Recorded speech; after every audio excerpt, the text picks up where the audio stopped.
ദാണ്ട് അങ്ങനെ ഇപ്രാവശ്യത്തെ വെക്കേഷന് ഞങ്ങൾ എല്ലാവരും കൂടി ബേക്കൽ കോട്ട വരെ പോകാനൊന്ന് തീരുമാനിച്ചു. ആക്ച്വലി ഞാൻ ഒരുപാട് വട്ടം പോയി കണ്ടിട്ടുണ്ട് ബേക്കൽ കോട്ട. ബട്ട് എൻ്റെ ഫാദറും മദറും എൻ്റെ മോളും ബേക്കൽ കോട്ട കണ്ടിട്ടില്ല. എൻ്റെ വൈഫും കണ്ടിട്ടുണ്ട്. അപ്പോൾ അവരെ ഒന്ന് കാണിച്ചേക്കാന്ന് വിചാരിച്ചു. ഏതായാലും കാസർഗോഡ് വന്നപ്പം നമ്മൾ ഈ ബേക്കൽ കോട്ട മിസ് ചെയ്യാൻ പാടില്ലല്ലോ. അങ്ങനെ ഞങ്ങൾ ബേക്കൽ കോട്ടയിലെത്തി. ഇനി ബേക്കൽ കോട്ടയിലെ കാഴ്ചകളിലേക്ക് നമുക്ക് കടക്കാം.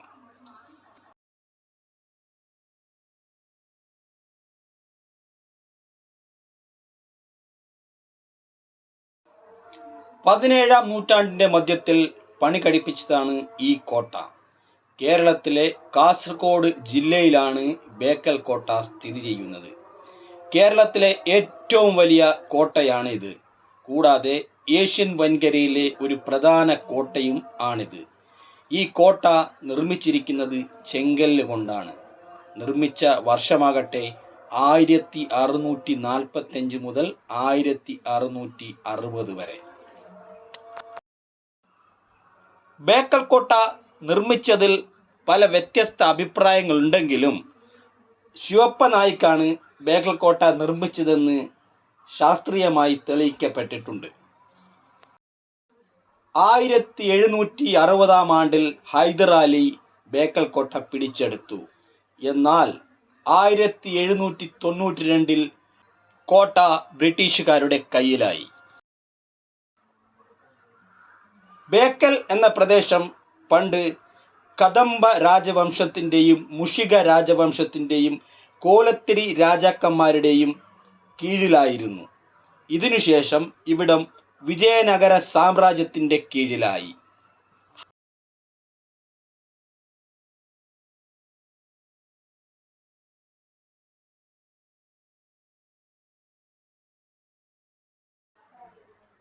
കുമ്പളയിലെ ഇക്കേരി നായിക്കന്മാർ എന്നും അറിയപ്പെടുന്ന ബദനൂർ നായിക്കന്മാരിലെ ശിവപ്പ നായിക് 1650 ഈ കോട്ട നിർമ്മിച്ചു എന്നാണ് പൊതുവെ കരുതപ്പെടുന്നത്.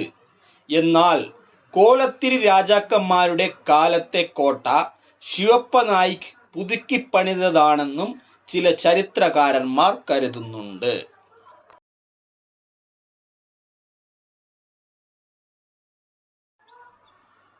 അടുത്ത കാലത്തായി നടന്ന പുരാവസ്തു ഗവേഷണം ചൂണ്ടിക്കാണിക്കുന്നത് കോട്ട വിജയനഗര സാമ്രാജ്യത്തിൻ്റെ ഭാഗമായിരുന്നു എന്നാണ്.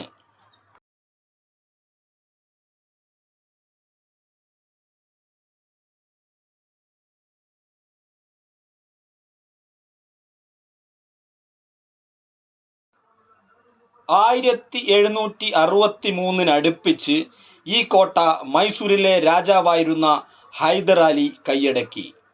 ടിപ്പു സുൽത്താൻ്റെ കാലത്ത് ഈ കോട്ട തുളുനാടിൻ്റെയും മലനാടിൻ്റെയും പ്രധാന ഭരണകേന്ദ്രമായിരുന്നു.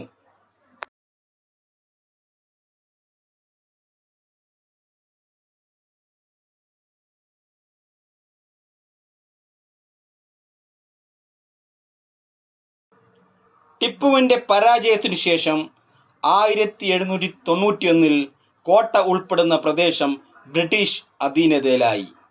ഇത് ബ്രിട്ടീഷ് ഇന്ത്യയിലെ സൗത്ത് കാനറ ജില്ലയുടെ ഭരണപരിധിയിലായി.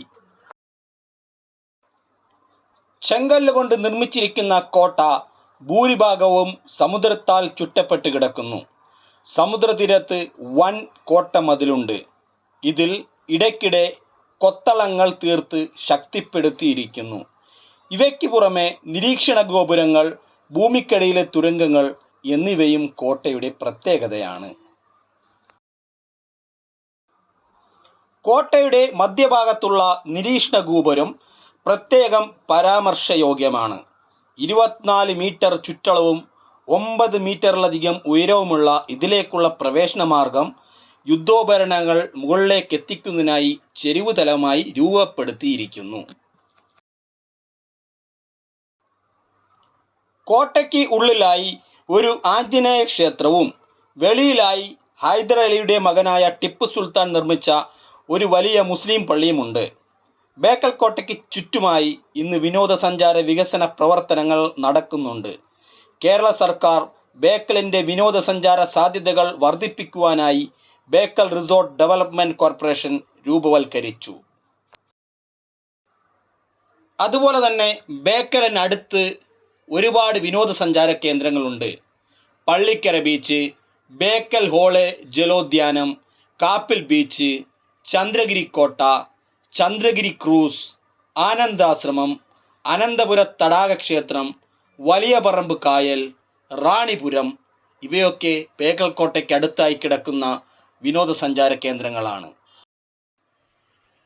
അപ്പോൾ കാസർഗോഡിൽ വരുന്നവർ മറക്കണ്ട, ബേക്കൽ കോട്ട ഒരിക്കലും ഒഴിവാക്കാൻ പാടില്ല. മസ്റ്റായിട്ട് വന്ന് കാണേണ്ട ഒരു വിനോദസഞ്ചാര കേന്ദ്രമാണ്. നിങ്ങൾക്ക് ഒരുപാട് വ്യത്യസ്ത അനുഭവങ്ങൾ ഈ ബേക്കൽ കോട്ടയിൽ വന്നാൽ നിങ്ങൾക്ക് കാണുവാൻ സാധിക്കും. അതുപോലെ തന്നെ ഒരുപാട് ഐതിഹ്യങ്ങൾ ഒളിഞ്ഞിരിക്കുന്ന ഒരു കോട്ട കൂടിയാണിത്. ട്രെയിൻ മാർഗമാണ് ബേക്കൽ കോട്ടയിൽ വരുന്നതെങ്കിൽ നിങ്ങൾ ബേക്കൽ സ്റ്റേഷനിൽ ഇറങ്ങുക. ബേക്കൽ റെയിൽവേ സ്റ്റേഷനിൽ ഇറങ്ങി അവിടെ ആരടുത്ത് ചോദിച്ചാലും അവർ ബേക്കൽ കോട്ട പറഞ്ഞു തരുന്നതായിരിക്കും. അതല്ല കാസർഗോഡ് റെയിൽവേ സ്റ്റേഷനിലാണ് ഇറങ്ങുന്നതെങ്കിൽ അവിടെ നിന്നും ബസ്സുണ്ട്, ബേക്കലിലേക്ക് ബസ്സുണ്ട്. ആ ബസ് വന്ന് ഇറങ്ങിയിട്ട് അവിടെ നിന്ന് ഒരു ഓട്ടോ പിടിച്ചാലും ബേക്കൽ കോട്ടയിൽ കൊണ്ട് നിങ്ങളെ വിടുന്നതായിരിക്കും. സ്വന്തം വണ്ടിയിൽ വരുന്നവരാണെങ്കിൽ നമ്മുടെ ഗൂഗിൾ മാപ്പ് വെച്ചാൽ മതി, ബേക്കൽ കോട്ടയുടെ മുമ്പിൽ തന്നെ വന്നിറങ്ങാൻ സാധിക്കും. പിന്നെ തൊട്ടടുത്ത് തന്നെ ഒരുപാട് റെസ്റ്റോറൻറ്റുകളുണ്ട്. അപ്പോൾ ഭക്ഷണ കാര്യത്തിലാണെങ്കിലും പിന്നെ വേറെ താമസ സൗകര്യത്തിനാണെങ്കിലും എല്ലാ സൗകര്യങ്ങളും ബേക്കൽ കോട്ടയ്ക്ക് അടുത്തുണ്ട്. അപ്പോൾ ഒരു കാര്യത്തിലും ആർക്കും ബുദ്ധിമുട്ടുണ്ടാവില്ല ബേക്കൽ കോട്ട കാണാൻ വരുന്നവരാണെങ്കിൽ. ബേക്കൽ കോട്ടയുടെ ഒട്ടുമിക്ക ഭാഗങ്ങളും ഞാൻ ക്യാമറയിൽ പകർത്താൻ ശ്രമിച്ചിട്ടുണ്ട്. അപ്പോൾ ബേക്കൽ കോട്ടയുടെ സൗന്ദര്യം നിങ്ങൾ ആസ്വദിച്ച് കാണും എന്ന് വിശ്വസിക്കുന്നു. പിന്നെ നിങ്ങളുടെ അഭിപ്രായങ്ങളും നിർദ്ദേശങ്ങളും ഞങ്ങളെ കമൻറ്റിലൂടെ അറിയിക്കുക. ഞങ്ങളുടെ ചാനൽ ആദ്യമായിട്ട് കാണുന്നവരാണെങ്കിൽ സബ്സ്ക്രൈബ് ചെയ്യാൻ മറക്കരുത്. പിന്നെ നിങ്ങളുടെ വിലയേറിയ നിർദ്ദേശങ്ങളും അഭിപ്രായങ്ങളും പ്രതീക്ഷിച്ചുകൊണ്ട് നിർത്തുന്നു. മറ്റൊരു വീഡിയോയുമായി വരും വരെ എല്ലാവർക്കും വണക്കം.